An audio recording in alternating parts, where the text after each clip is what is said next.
Good evening and welcome to Citrus TV News Live at 6. I'm Clay Lepard. And I'm Matt Rivers. Major controversy this morning at this week's at the weekly press conference with SU football coach Doug Marrone. That's our top story tonight.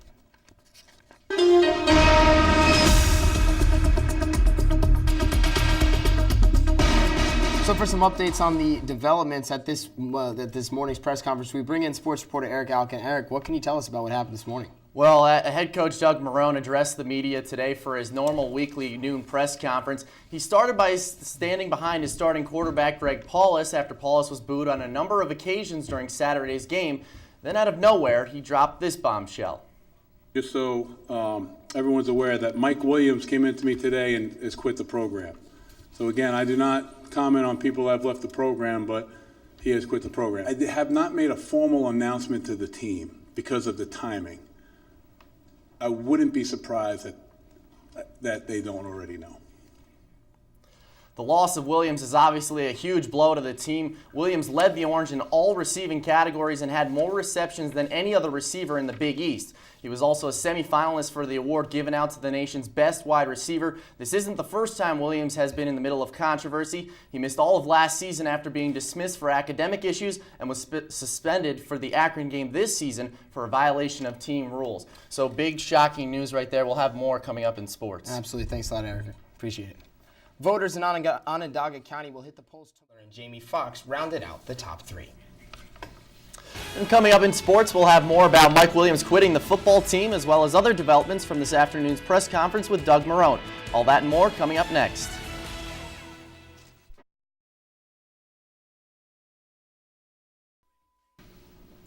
Well, in case you missed it earlier, star wide receiver Mike Williams left the team on his own terms this morning. But head coach Doug Marrone spent the majority of his press conference this afternoon defending the play of starting quarterback Greg Paulus. Performance and preparation and dedication drop off, then obviously just like every other position that he will not be a starter for our team. When he's in the game, it's because we believe that he gives us the best chance to win. And I truly thank him for being here. And I hope that my kids grow up to have the courage and determination of Greg Paulus. Paulus' struggles have been well documented as of late. He's thrown just 3 touchdowns to 7 interceptions in 3 Big East losses, while being outscored 96-40. Against Cincinnati, Paulus was booed on a number of occasions, while backup QB Ryan Nassib was openly cheered. The Yankees enter tonight's Game 5 matchup in Philadelphia with a commanding 3-1 series lead and a chance to clinch their 27th World Championship. But it won't come easy for New York. The Phillies send ace Cliff Lee back to the hill. Lee silenced the Bombers' bats in Game 1, tossing a complete game with 10 strikeouts. New York has a chance to clinch on the heels of a Game 4 win last night. The Bombers had a 4-2 lead, but the Fightin' Phils clawed their way back on a solo home runs by Chase Utley in the 7th and Pedro Feliz in the 8th.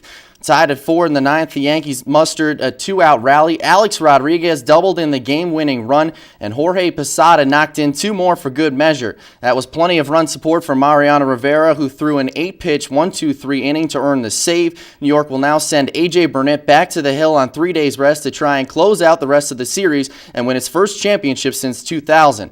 The Yanks are a perfect 8-for-8 in past fall classics in which they've had a 3-1 series lead. Meanwhile, Philadelphia tries to become only the 7th team to overcome a 3-1 deficit to go on to win the World Series.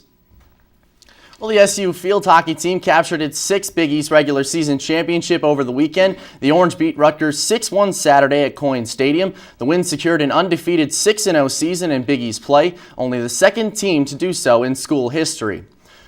5 different players scored in the win over the Scarlet Knights, including 2 goals from junior forward Kristen Gerard. Syracuse dominated play throughout, outshooting Rutgers 19-5 and held a 5-2 advantage in penalty corners. With the win, the Orange improved to 16-2 overall and clinched back-to-back championships for the first time since it won 3 consecutive Big East titles between 1993 and 1995. SU will be the 1 seed heading into this weekend's Big East championship in Providence, Rhode Island. Playing one and done. So, we win on, what do we play next Saturday? We win Saturday, we get the right to play Sunday. And then we get an at-large bid. and then the NCAA tournament. So first round, you win, you get the right to play on Sunday. You win, you get the right to play the following weekend. Syracuse basketball got its newest commitment earlier today. 2011 basketball prospect Michael Carter Williams out of Rhode Island says he's coming to play for Coach Jim Boeheim. The high school junior is a 6'5" combo guard who chose SU over Providence, Notre Dame, Virginia, and Virginia Tech. Well, Week 8 in the NFL brought another loss to the Giants. New York got blown out in Philadelphia 40-17 for its third straight loss. The Eagles jumped out to a 30-7 halftime lead on 3 Donovan McNabb touchdown passes and never looked back from there.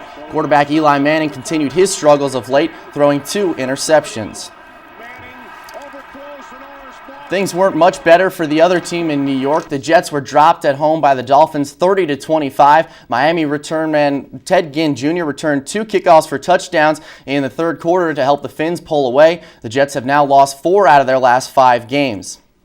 And finally, the Bills were unable to get back to the 500 mark, taking on Houston. Terrell Owens gave Buffalo an early lead with a 29-yard touchdown run, but the Texans exploded with 22 points in the fourth quarter behind 3 TDs from Brian Moats. So really a crazy day on the Hill here at SU with basically the loss of Mike Williams. Right. Now, with that loss, did he give any reasons as to why he's leaving the team? But Doug Marone's policy has always been he doesn't talk about players that aren't currently on the team, and Mike Williams hasn't been available for comment, so we really have no idea. All right. Well, it seems like a huge loss. Thanks a lot, Erik. I appreciate it. Stay tuned for a vacation like any other coming up after the break.